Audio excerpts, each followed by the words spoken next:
मुनिया सर्वे सूतम पौराणिकम खलो। सत्यनारायण कथा के पहले अध्याय का पहला श्लोक। एक बार मेरे साथ में 88,000 ऋषि बैठे थे। शौनक जी ने हाथ जोड़ करके सूर्य जी से निवेदन किया, प्रत्येक तपसा जिम्बा प्राप्ति वांछितम फलम तत् सर्व स्रोत मुक्षामागतस्वम महामुने। लोक कथा शुरू हो गई। अब इसमें 18,000 श्लोक, ये भी कहां से प्रारंभ हुई? बोले नहीं से सूतमाशीनो अभिवाद्य महामति कथामृत रस स्वाद कुशला श्रवण गोब्रे। नैन सारण में सूर्य जी बैठे हुए हैं।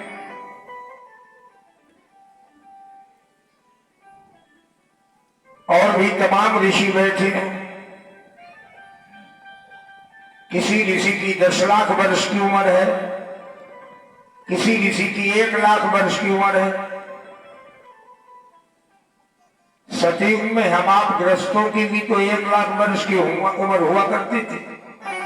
सतयुग में ग्रस्त की उम्र 1 लाख वर्ष। सतयुग के बाद त्रेता आया तो कितनी रह गई? 1 लाख में से 1 जीरो मिटा दिया, 10,000 वर्ष। त्रेता के बाद द्वापर आया तो 1 जीरो और मिटा दिया, द्वापर में 1,000 वर्ष। और द्वापर के बाद कलयुग आया तो 1 जीरो और खिसक गया। कलयुग में 100 वर्ष की उम्र। ईमानदारी से इंसान बन के जियो तो 100 के ऊपर लोग क्रॉस कर देते हैं, और शैतान बन के जियो तो 40 के बाद कभी बिस्तरा बन सकता है। ऋषि बैठे हुए हैं। कौन कौन ऋषि है? बोले भृगु वशिष्ठ वनश्य गौतम मेधातिथिर देवल देवरात रामस्तथा गाधिसुत साल को मृकुल वित्राजिज पीपलाद। बड़ी बड़ी अमलात्मा महात्मा ज्ञानेन्द्र मुनीन्द्र साधक सिद्ध सुजा भृगु वशिष्ठ गौतम मेधातिथि देवल देवराज पित्तलाद पराशर। सुखदेव जी के बाबा भी वही बैठे, पराशर व्यास जी के पिता। और उन ऋषियों के बीच में एक नई उम्र का ऋषि आया, 16 वर्ष की। और उस नए ऋषि को देख करके वो लंबी दाढ़ी लंबी उम्र वाले खड़े हो गए हाथ जोड़ के। जो नई उम्र वाला है उसका नाम सूत जी है। सूत जी ने कहा, आप लोग हमें प्रणाम करके लज्जित क्यों कर रहे हो? आप तो हमारे दादा परदादा की उम्र के हैं। ऋषियों ने कहा, सूत जी मैंने तुम्हारी उम्र को नहीं प्रणाम किया, तुम्हारी विद्या को प्रणाम किया। तुम्हारी विद्या का मैं सम्मान कर रहा हूं। कोई धन में बड़ा होता है, कोई बल में बड़ा होता है, कोई कुल में बड़ा होता है, लेकिन जो विद्या में बड़ा होता है वो सबसे बड़ा माना जाता है। अरे राजा का सम्मान देश में होता है, पर विद्वान का तो सम्मान हर जगह होता है। विदेश हमारे यहाँ भारत के कितने विद्वान हैं जिनकी अमेरिका में पूजा हो रही। विद्यावंत जनों विदेश गमने विद्या परा देवता विद्या राजस पूज्यते नहीं धनो विद्या विहीना पशु। विद्वान की राजा भी पूजा करता है। हमारे यहाँ 2 की पूजा है, संत और विद्वान। राजा से लोग राजा कहते हैं, संत से लोग महाराज कहते हैं, महाराजा। स्वामी विवेकानंद अमेरिका जा रहे थे, समुद्र के किनारे पहुंचे, जहाज से जाना था। बैठ गए जहाज पर, काफी देर बैठे रहे तो ड्राइवर से कहा, भाई छोड़ो जहाज, चलो। बोले प्रतीक्षा हो रही। बोले किसकी? बोले ब्रिटेन का बादशाह आ रहा है, बादशाह की प्रतीक्षा में खड़ा है जहाज। विवेकानंद उतरा जहाज से। ड्राइवर ने कहा, क्यों उतरे महाराज? बोले एक जहाज में 2 बादशाह नहीं आए। वो ब्रिटेन का बादशाह और मैं सारे विश्व का बादशाह, वो संत स्वयं में बादशाह होता है। चाह मिटी चिंता गई, मनुआ बे परवाह जिनको कछून चाहिए, बेईशाहंशाह। सच्चा बादशाह तो वही है जिसने सब कुछ त्याग करके भगवान के लिए 2 अंगुल की कोटिन लगा। एक महात्मा शमशान में पड़े थे, लोगों ने कहा बाबा यहाँ क्यों पड़े, हाथ का तकिया लगाए, पैर पे पैर रख के पड़े मस्त। लोग गांव वालों ने कहा बाबा यहाँ क्यों पड़े, न चारपाई है, न बिस्तर है, न तकिया है, गांव में चलो सब मिलेगा। महात्मा मुस्कुराए लेटे लेटे बोले हमारे पास सब कुछ है, तुम्हें दिखाई नहीं दे रहा है। बोले बाबा क्या है तुम्हारे पास? बोले जमीन पर लेट जाता हूँ सिराने हाथ रख करके, जमीन पे लेट जाता हूँ सिराने हाथ रखता हूँ, हमको अपना तकिया बिस्तर हमेशा साथ रखता है, जिनको कछु न चाहिए। बोले बाबा ये तो आपकी महानता है, फिर भी गांव चलो सब लोगों से मिलना हो जाएगा। बाबा लेटे लेटे मुस्कुराए, बोले जरूरी नहीं गांव में जाए तो सब और लोग मिल जाए, कोई खेत में गया होगा, कोई बाजार गया होगा, कोई रिश्तेदारी में गया होगा, सब तो नहीं मिलेंगे। बोले साहब महात्मा बोले यहाँ सब मिलेंगे। बोले कहाँ? बोले जहाँ हम लेटे, एक दिन गांव वाले भी तो यही आएंगे शमशान पर, यहाँ एक दिन सब आएंगे गांव वाले, तो सबसे मिलता होना चला जाए, क्यों खाम खा गांव जाके परेशान। प्यास लगती है तो पनघट की याद आती है। एक संत लिखता है कि प्यास लगती है तो पनघट की याद आती है, लाज लगती है तो घूंघट की याद आती है। कैसी गमगीन कहानी है जिंदगानी की, मौत आती है तो मरघट की याद आती है। बाबा ने कहा एक दिन सब यही मिल जाए, जिनको कछु न चाहिए वे शहंशाह। सच्चा बादशाह तो वही है। कबीर दास जी कहते मारी लात झोपड़ी चूल्हे मियां सलाम, वही सच्चा बादशाह। आज ऋषियों ने सौनक जी से कहा सूत जी से कुछ पूछो। देखो यहाँ कितने बढ़िया संकेत मिल रहा है, कितना बढ़िया संदेशा मिल रहा है। आप किसी संत के पास जाएं, किसी विद्वान के पास जाएं, महापुरुष या किसी बुजुर्ग के पास जाएं, और कुछ जिज्ञासा माने जानने की इच्छा से जाए, माने पूछने की इच्छा से जाए, तो पूछने के पहले बताने वाले की मनस्थिति जरूर देख ले। इसकी मनस्थिति क्या है, प्रसन्न है कि चिंतित है? अगर प्रसन्न है तो आपकी बात का उचित जवाब देगा, और मनस्थिति अगर बिगड़ी हुई है तो आपकी बात का जवाब जानते हुए भी बताएगा नहीं, समय टाल देगा, फिर आना कभी, अभी मूड सही नहीं। ऋषियों ने कहा सूत जी, सौनक जी सूत जी से कुछ पूछो, सत्संग हो। तो सूत जी उठ करके, सौनक जी उठ के खड़े हुए और सौनक जी ने हाथ जोड़े सूत जी के, बोले महाराज जी आपको अच्छा लगे तो मेरा कुछ सुनने को मन कह रहा है, पूछ ले कुछ। सूत जी मुस्कुराए, बोले हम तो कुछ जानते ही नहीं, विद्वान कभी कहते ही नहीं मैं विद्वान हूं, संत कभी कहते ही नहीं मैं संत हूं। हाँ, अगर कोई अपने को विद्वान चिल्लाने लगे तो उसकी जानते हुए स्थिति क्या है?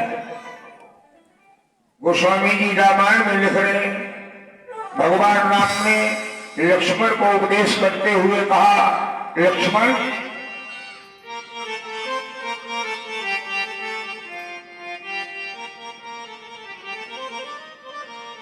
बोले क्षुद्री नदी चली उतराई,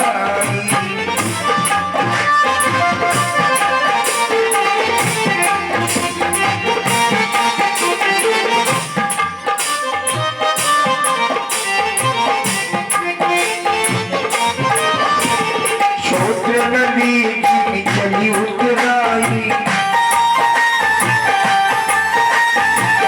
थोड़े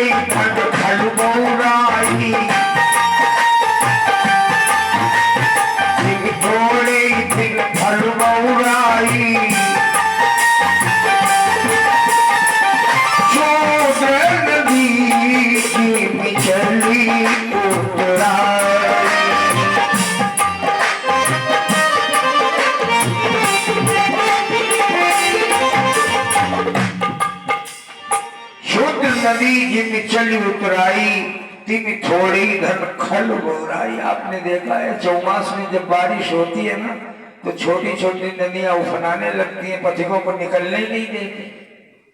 जैसी किसी क्षुद्र बुद्धि वाले को, खल पुरुष को, अहंकारी को थोड़ा धन मिल जाए तो बोरा जाता है, फिर सीधे चलते ही नहीं, सीधे बातें नहीं करते। ये भी थोड़े धन खल बोरा। आज सूद जीने का मैं तो कुछ जानता नहीं हूं, पर आप लोगों ने इस आसन पर बैठाया है तो संतों के द्वारा जो मुझे प्राप्त हुआ है उसमें मेरा अपना है ही क्या। क्या पूछ रहे पूछो। तो सौनक जी ने बड़ी सुंदर बात पूछी। सौनक जी कहने लगे, सूत जी सूत ख्याही कथा सारम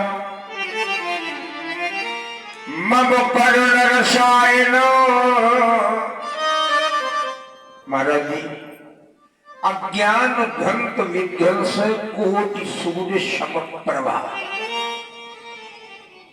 हम लोगों के हृदय रूपी संसार में अज्ञान रूपी अंधकार छा गया। उस अज्ञान रूपी अंधकार को दूर करने के लिए आपके पास करोड़ों सूर्यों के समान तेज युक्त ज्ञान है। अपने ज्ञान के द्वारा मेरा अज्ञान मिटा दो, अज्ञान दूर करो। निवेदन इसलिए कर रहा हूं, आने वाला वक्त बहुत खराब है।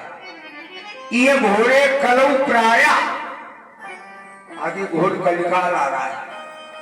अब कलिकाल में जीवस्य असुरतांगता, मनुष्य की आसुरी वृत्ति हो जाएगी, बुद्धियां खराब हो जाएगी, आसुरी वृत्ति हो जाए, खान पान बिगड़ जाएगा, रहन सहन बिगड़ जाएगा, आहार विहार वातावरण बिगड़ जाएगा। और शुरुआत कहां से होती है? खान पान से। जिसका खान पान बिगड़ गया उसका सब कुछ बिगड़ गया।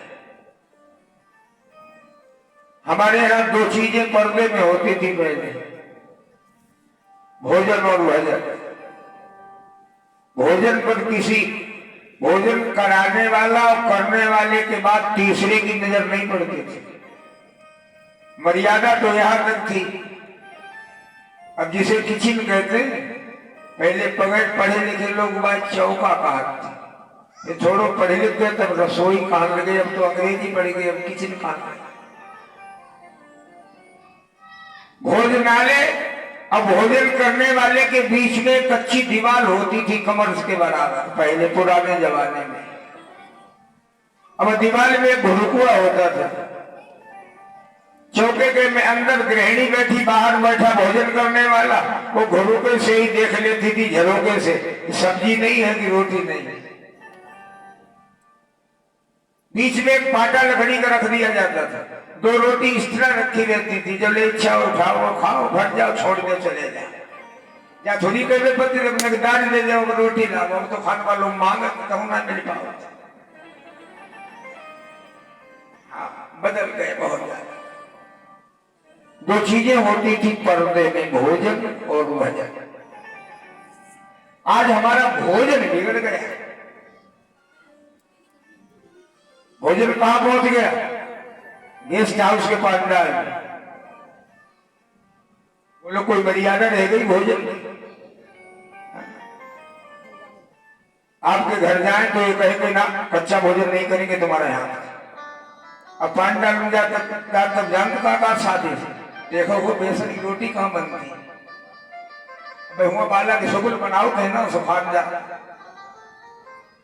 खान पान बिगड़ गया, और जब खान पान बिगड़ गया तो आहार विहार बिगड़ गए, बुद्धि बिगड़ गई तो विचार बदल गया, विचार बदल गया तो कर्म बिगड़ गया, कर्म बिगड़ा तो संचित बिगड़ा, संचित बिगड़ा तो प्रारब्ध बिगड़ी, और प्रारब्ध बिगड़ा तो अगला जन्म भी बिगड़ गया।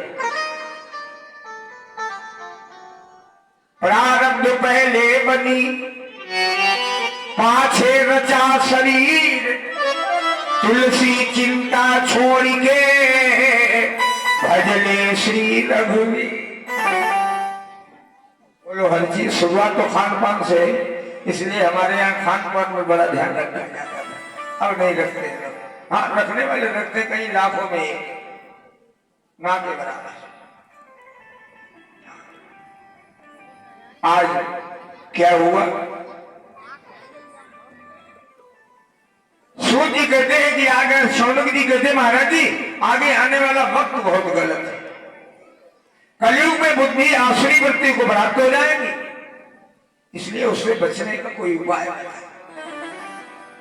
सूत जी कहने लगे सुनो, तुमने बड़ी सुंदर बात पूछी, तुमने जो पूछा है ना वो सभी शास्त्रों का निचोड़ है, तत्व है पुराणों। शौनक जी मैं तुम्हें सुना रहा, श्रीमद्भागवती वार्ता सप्तधा मुक्तिदायिका, भागवत की कथा सदैव मुक्ति देने वाली है, उसका पाठ करो। भागवत की कथा से मुक्ति मिलती है, 100% सत्य है, आज भी मिलेगी। व्यास जी ने इस पुराण का नाम रखा भागवत, और भागवत संज्ञा में 4 अक्षर है, भाग गा वा और ता, 4 अक्षर है ना। भा से भक्ति, गा से ज्ञान, वा से वैराग्य और ता से तरण अर्थात मोक्ष, जिसमें चारों चीजें भक्ति, ज्ञान, वैराग्य और मोक्ष माने मुक्ति, चारों है भागवत के। नंबर 1। नंबर 2 भागवत का अर्थ क्या है, भागवत का अर्थ है जिसमें भगवान और भक्त के अतिरिक्त तीसरी चर्चा न हो, संसारिक जिसमें चर्चा न हो उसका नाम भागवत है। नंबर 3 जिसको पढ़ करके हृदय में भक्ति का अंकुर अंकुरित हो जाए उसका नाम भागवत है। जिसको कह करके, जिसको सुन करके भगवत प्राप्ति हो जाए उसका नाम भागवत है। लेकिन ये भागवत कथा शौनक जी जन्मांतरे भवे पुण्य, जब जन्म जन्मांतर की पुण्य उदय होती है तो भागवत की कथा सुनने का सौभाग्य मिलता है। राजा परीक्षित को गंगा तट पर सुखदेव जी भागवत कथा सुनाने के लिए बैठ गए संकल्प लेके, और सुखदेव जी ने राजा परीक्षित के हाथ में संकल्प दे दिया, लो राजन कथा सुनो। संकल्प दे दिया, कथा प्रारंभ नहीं हो पाई, देवता अमृत का कलश लेके आ गए। देवताओं ने आकर के सुखदेव जी को प्रणाम किया, राजा परीक्षित ने देवताओं को प्रणाम किया। सुखदेव जी ने कहा अमरो कैसे आए हो, क्या बात? बोले राजा परीक्षित के हाथ में क्या है? बोले कथा अमृत, कथा रूपी अमृत। और देवता बोले हम परीक्षित के लिए अमृत लाए हैं, सुधा अमृत स्वर्ग से। मैंने सुना तक्षक काटेगा, राजा को मरना पड़ेगा, अमृत लेके आए हैं। राजा परीक्षित अमृत पान कर ले, तक्षक रोज काटे मरेगा नहीं। सुखदेव जी ने कहा ये तो राजा की इच्छा हो, हमें तो कथा सुनानी है, चाहे राजा सुने चाहे देवता सुने।